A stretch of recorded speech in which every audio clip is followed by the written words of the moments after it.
Olá, estudante! Olá, fera! Mais um tema do vestibular da UPE, Antiguidade Oriental. A banca da UPE sempre requer que o fera faça uma relação entre religião e poder. Afinal de contas, na Antiguidade Oriental, nós temos a religião influenciando no campo político, no aspecto econômico e também no aspecto social. No Egito Antigo, nós temos a sua divisão política em Antigo Império, Médio Império, Novo Império, Renascimento e Saíta. Lá você tem o faraó como autoridade máxima, considerada aí, essa autoridade o próprio Deus, um Deus vivo. No Egito Antigo tudo girava em torno do faraó, toda a glorificação era dada a essa autoridade. Vale salientar também que a economia era fundamentada na agricultura, chamada agricultura de regadio, onde você tem os canais, os diques construídos para facilitar a exploração desse importante rio para a história do Egito Antigo. No campo cultural, os egípcios desenvolveram aí concepções interessantes em relação à arquitetura, deixaram legado também na matemática, na medicina e também na astronomia. Já na Mesopotâmia podemos destacar a diversidade de povos que construíram reinos ou impérios. Por exemplo, você tem os assírios, os babilônicos, o famoso rei Nabucodonosor. Então, a dinâmica e também a série de guerras, instabilidades políticas são características dos povos mesopotâmicos. Se no Egito nós temos o rio Nilo, importante para o desenvolvimento de atividades econômicas, você tem na Mesopotâmia os rios Tigre e Eufrates. Claro que a gente não pode ter uma visão determinista. O trabalho humano, a engenharia humana foi fundamental, como já falei, na construção de diques, barragens, canais que facilitaram aí a exploração desses recursos hídricos. Na Mesopotâmia você tem o lugal, ou rei, que é considerado um representante da divindade, diferente do Egito, que o faraó é o próprio Deus. Além disso, na Mesopotâmia houve desenvolvimento da astrologia, da astronomia, da matemática e também da arquitetura.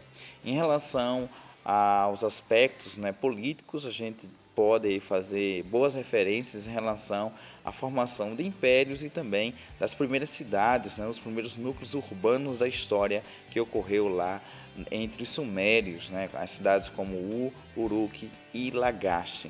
Lembrando também que a literatura se destacou na Mesopotâmia com a famosa epopeia de Gilgamesh ou Gilgamesh, dependendo de alguns livros você tem aí essas nomenclaturas. Mas a instabilidade foi a marca dos povos mesopotâmicos, que em seguida foram aí, subordinados ao Império de Alexandre o Grande, o Império Helenístico, e em seguida o Império Macedônico, em seguida você tem aí, outros povos que chegam e dominam a chamada Mesopotâmia, que correspondem ao atual Iraque. Em relação aos hebreus, é importante lembrar que o principal legado dos hebreus para a história, para o mundo atual, foi o culto monoteísta. Dos povos da antiguidade, foi o único que cultuou um único Deus, estabelecendo esse culto já a partir dos 10 mandamentos, quando Moisés recebe as tábuas abençoadas de Yahvé, estabelecendo oficialmente o culto a Deus. Okay? A história dos hebreus, politicamente falando, é dividida em patriarcas, juízes, inclusive tivemos mulheres, como Débora, e a fase dos reis, com destaque para Saul, Davi e Salomão, que foi responsável pela construção do templo em homenagem a Yahvé. Depois da morte de Salomão, a divisão, o chamado cisma de Israel, com a divisão do reino do norte e o reino do sul, o reino de Israel e o reino de Judá. Depois aí foram invadidos pelos assírios, pelos babilônicos. Em seguida teve a famosa diáspora, a dispersão dos judeus pelo mundo, até a construção do Estado de Israel em 1948. Mas sem dúvida, o principal legado dos hebreus para o mundo contemporâneo foi o culto monoteísta. As principais grandes religiões hoje, o islamismo, o cristianismo, tem base aí no judaísmo.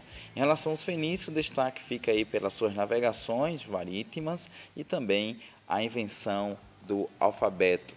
Um alfabeto consonantal, em seguida houve o acréscimo de vogais, O acréscimo ocorreu e se deu, E quem fez esse acréscimo foram os gregos. Destacar também os cretenses, que desenvolveram aí o culto a grande mãe, uma religião matriarcal. Em relação aos persas, a religião dualista, a crença no bem e do mal.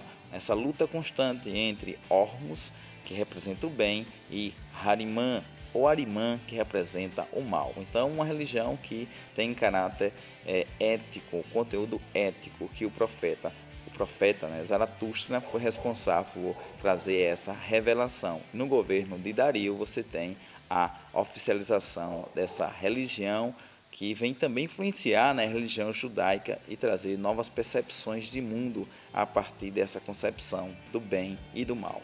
Então aí a dica muito importante para que você possa revisar, ficar atento, porque permanentemente a banca da UPE cobra esse assunto nas provas de vestibulares. Aí mais uma revisão, mais um tema, bem trabalhado nos vestibulares da UPE.